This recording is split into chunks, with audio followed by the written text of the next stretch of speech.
Hello everybody, this is Pragya live from ETNexTech Human Capital Summit, and currently I am joined by Miss Charlotte from Coursera. Hi, how are you? I'm so great. How are you? I'm doing fine. So my first question to you is, how is Coursera changing the way HR industry is, and what new innovation they are coming up with for HR leaders? A simple question.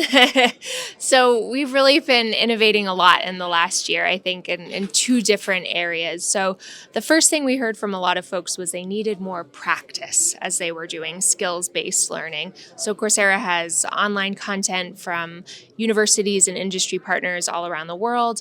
And people were watching videos, doing readings, taking quizzes, but they wanted to get their hands dirty, right, and practice. And we had some ways to do that with technical skills, but there was also a need to practice more durable skills as well. And so we've been able to, with Gen AI, infuse certain dialogue and role play functionality so people can have this kind of padded playground of sorts to really practice. And we're seeing it's driving higher completion rates and people completing the assessments faster and with higher accuracy. So it's giving people that simulated environment that's really important.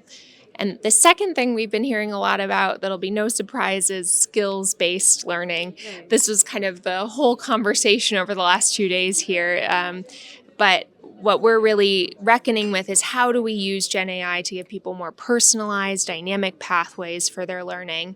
And so we've actually just launched a functionality called Verified Skills Paths, where you take an initial diagnostic, then you get plonked into the kind of right spot in a set of modules based on your ability, and then you have to verify the skill through an assessment at the end. So you might get put into a part of the path a bit further down the line if you have more data skills than I do, but we'll both kind of progress through and get mastery in those skills. So something I'm really excited about, and I think it meets learners where they're at, and so I think that's a place we've been thinking about a lot. Perfect. And my last question to you is, what are your future plans in the coming year with the products and AI implementation to the products that you already have? Oh, yes. Well, a lot of things are happening in this space, but I think an interesting area we're leaning into is in our integrations. So we recognize that, learning.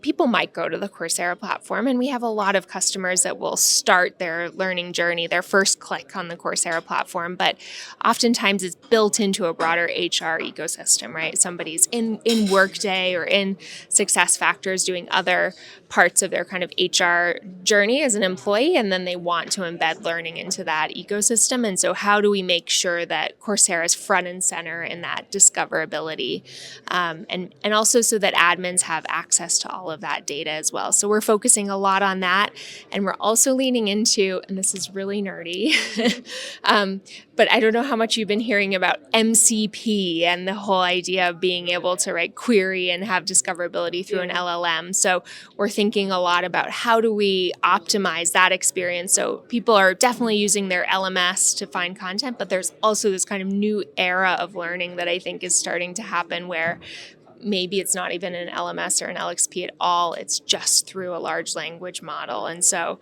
we're starting to really experiment there. And I think it's going to change a lot in the next year. I don't think anyone fully knows what will happen with how people discover content, but I'm excited to see where that goes. Thank you so much for your valuable insights. That was Charlotte, and stay tuned for more updates.